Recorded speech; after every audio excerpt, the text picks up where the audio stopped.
Welcome to the Gospel Road. Having a good week? Busy one for me. I had some good news today, though. So I'm actually doing 3 different podcasts. This being one, I also have a one-on-one that I do interviews with, and I also have one called Story Time, where I read old stories and do some dramatic song readings, because I just think it's funny. The weird things to entertain ourselves, right? Well, no, actually, so what's cool is all of my podcasts are available on the iHeartRadio app now. I just got the email today that Storytime was just approved. So that was kind of cool. Which kind of takes that step out of, what are you going to do? What's your next step? What is a goal? What inspires you? What have you always wanted to do and you've not had an opportunity, or you've not taken the opportunity to do that? And I'm kind of hoping with this podcast over the years that I've been doing and the different ways is that it kind of gives you that encouragement to go, this is something that I've been thinking about and I should do that. I mean, even for me, like I said many times, I do this just for my own sanity at times. And it's also something that I do. I talk a lot because that's my job, but it's just kind of fun. And I get to,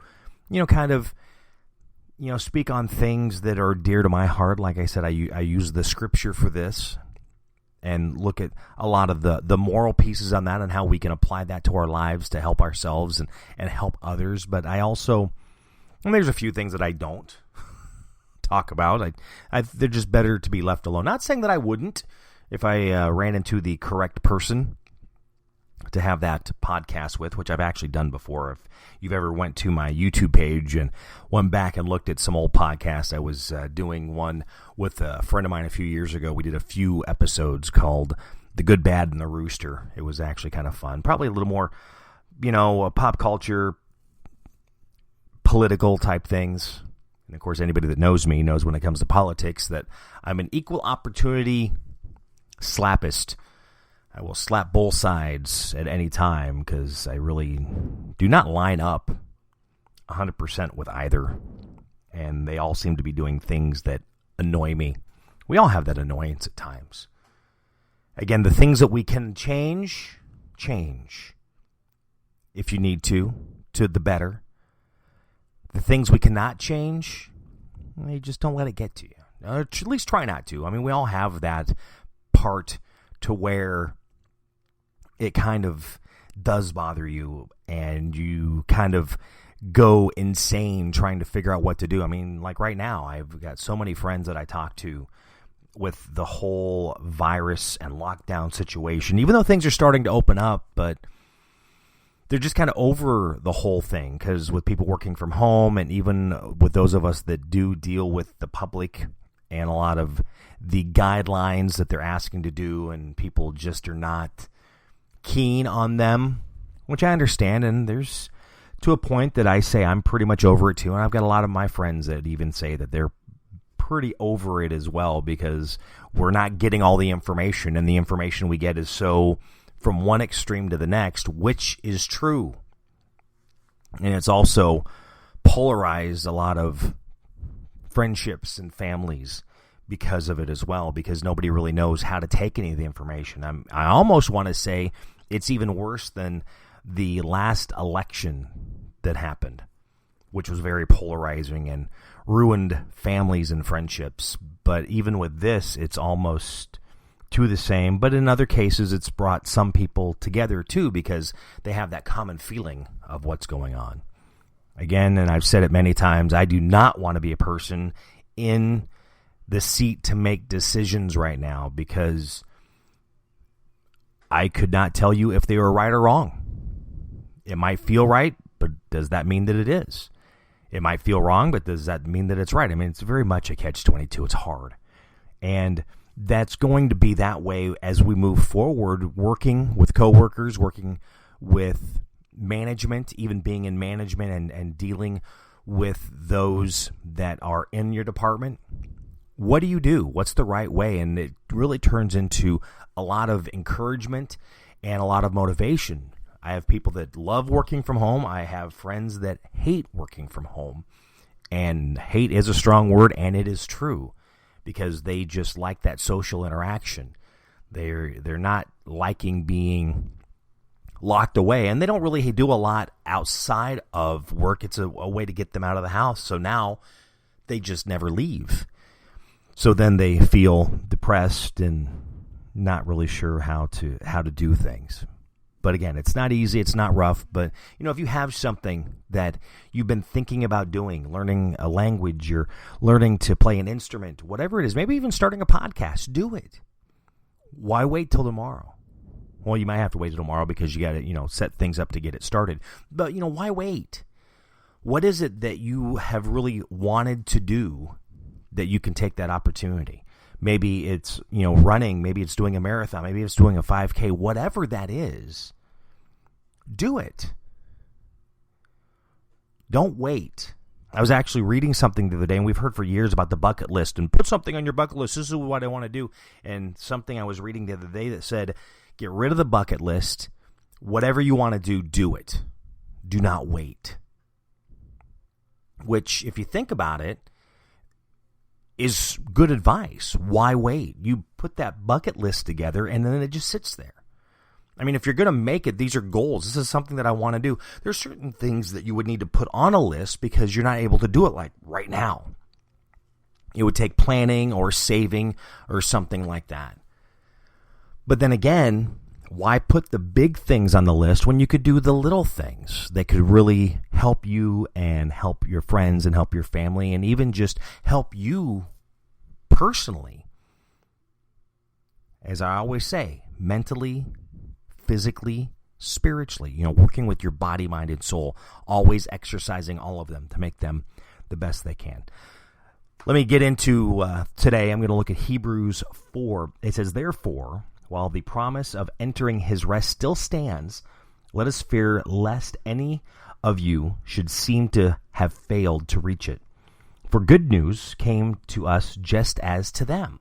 But the message they heard did not benefit them because they were not united by faith with those who listened. For we who have believed enter that rest, and he has said, as I swore my wrath, they shall not enter my rest. Although his words were finished from the foundation of the world, for he has somewhere spoken on the seventh day in this way, and God rested on the seventh day from all his works. And again, in this passage, he said, they shall not enter my rest.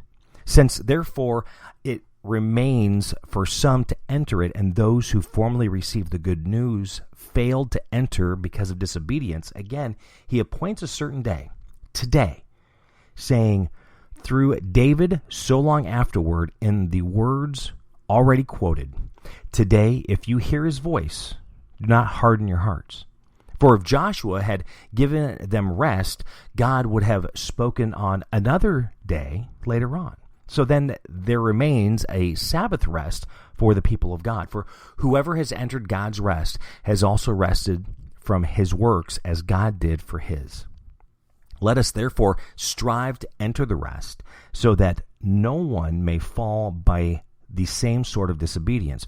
For the word of God is living and active, sharper than any two-edged sword, piercing to the division of soul and of spirit, of joints and of marrow, and discerning the thoughts and intentions of the heart. And no creature is hidden from his sight, but all are naked and exposed to the eyes of him to whom we must give account. Since then we have a great high priest who has passed through the heavens, Jesus, the Son of God, let us hold fast our confession, for we do not have a high priest who is unable to sympathize with our weaknesses, but one who is in every respect has been tempted as we are, yet without sin. Let us then with confidence draw near to the throne of grace, that we may receive mercy and find grace to help in time of need. Rest, grace, mercy. 3 important words. Number 1, it's the grace, it's the mercy. believing in God that he gives, because we're not perfect, but in his grace and mercy, we are forgiven. We can be perfect. But now it's sharing that with others. And I've talked about this over the past few weeks again, that you're helping somebody, trying to teach them something. They're going to fail. But are you going to give them the leeway to learn, or are you going to just shut them down because they're not learning as fast as you? I've said this before. A lot of times when we go to teach people how to do things, we have it in our mind how it needs to be done. It does not mean that is the only way it can be done.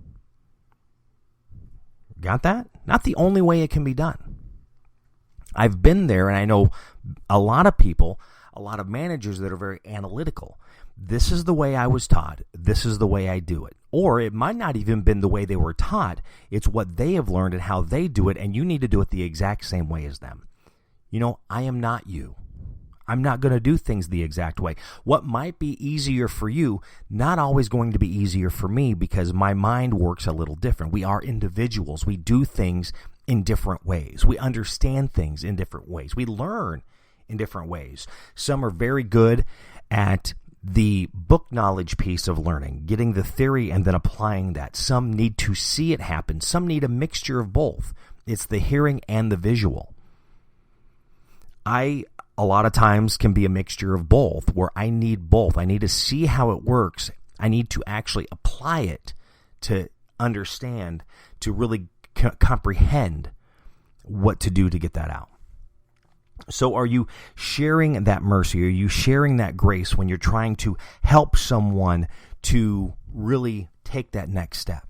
But at the same time, when we're doing all this, because we can get so caught up in life, in work, and again, we've talked about this over the past few months because of how the world has shut down, slowed down, starting to open up. And a lot of people have been forced to rest that have not rested in so long. Rest is so important. It's like going to the gym, running, working out. You need to rest your body, because if you don't, your body is going to give out because it'll be so tired. There's going to be so much fatigue in your muscles because you're not letting it. It's like going to bed and getting the most amount of sleep that you can, 8 hours or whatever it is that your body needs to recharge. Taking a vacation. Even in the Bible, it talks about God took the seventh day and rested after creating those first 6 days. We need rest. We need that downtime to be able to let our mind just let go, our body to just relax, so you can recharge to get back into the next week and do what you need. Even then, it's taking that time. Again, with vacation, things like that. Time with your family, time for yourself, time with friends to get the motivation, the inspiration, the encouragement that you get from others. Taking that piece so you can apply that. It's so important. Are you giving the grace in teaching? Are you showing people mercy when they are struggling and trying to understand? Are you taking rest? Are you encouraging others to rest? Or are you just kind of pushing to get everything you can out of them, and they are so beat down, mentally exhausted, physically exhausted, that their work is suffering because of that? And again, you're working, you have a family at home, that takes a lot out of you. For all involved in many ways, when the kids are so busy, you're running them here, you're running them there, trying to keep up with your schedule. Slow down. Take things off the schedule that might not be as important. Maybe their priority isn't as important as you think it is. Read. Enjoy quiet. Just take your time to really absorb what's happening around you. Go to the park if you can and just listen to nature. Go camping with your family. Go fishing. remember that a lot when I was a kid, and I'd go to my grandparents' farm, and pretty much always summer with my grandparents, and my grandpa and I, we went fishing all the time, almost every day sometimes. But it's just taking that time to just pull back and really soak in everything that's happening around you, as in nature. Not the negativity, not the busy world, but what is happening or not happening, because you're just kind of like letting your mind clear and just letting go. My joke always is you need to go Frozen and just let it go. Because there was a song in Frozen. I'll be honest, I've not seen Frozen yet. But we need to figure out how we can create that balance so we can be the best that we can be for ourselves. Get that rest. Be able to work with others and give them that grace and give them that mercy as well as we should be receiving it ourselves. Even giving it to ourselves and not being so hard on ourselves, which we are our own worst critic. We hear that a lot. I hear that. I've been hearing that for years when it comes to what I do, because I can find a lot of those mistakes more or quicker than others. Just do the best you can. Be the best you can and strive to be better. Again, and I've said this so many times, you're probably tired of me hearing it, but be better today than you were yesterday. Tomorrow, be better than you were today. Hebrews 4, read that. As I always say, how does it speak to you? Where is it that it's going to help you as you are moving forward and taking your next step in life? What is it that maybe, you're being so critical on yourself because there's something that you want to do and you've tried and you failed and you're not giving yourself that leeway to, I can do better and do this. Doing the podcast, I've thought about it forever, and I did get them started, and then I get busy, and then I let it kind of go. But then I also have all these examples. Currently you've got Mike Rowe, who's doing his podcasts all the time. Before that, growing up, it was Paul Harvey on the radio telling his stories, which is kind of one of the reasons why I started doing the story time and just telling these stories. Am I great at it? Probably not. But I'm not looking for perfection, because I already have some friends telling me that, I'm sharing that. I'm sharing that with my grandkids. I'm sharing that with my daughter to play for their kids. Just reading them stories. And I'm hoping that I can get better, become better, because I've always heard for my entire career, it's the number one rule. I've heard it two ways. First rule, practice, practice, practice. First three rules, practice, practice, practice. It's practicing. You're learning guitar. It's practicing to be better. You're dancing. You're practicing to get better at that. It's about pushing yourself to kind of get to that area so you can be better. Learn to be better. Hebrews 4. Read that. And remember, take a break. Rest. Give yourself a little grace and mercy. Do not be so hard on yourself. And when you see that time to take a break, it's okay to take that break. Thank you for listening to The Gospel Road. Have a great day. God bless.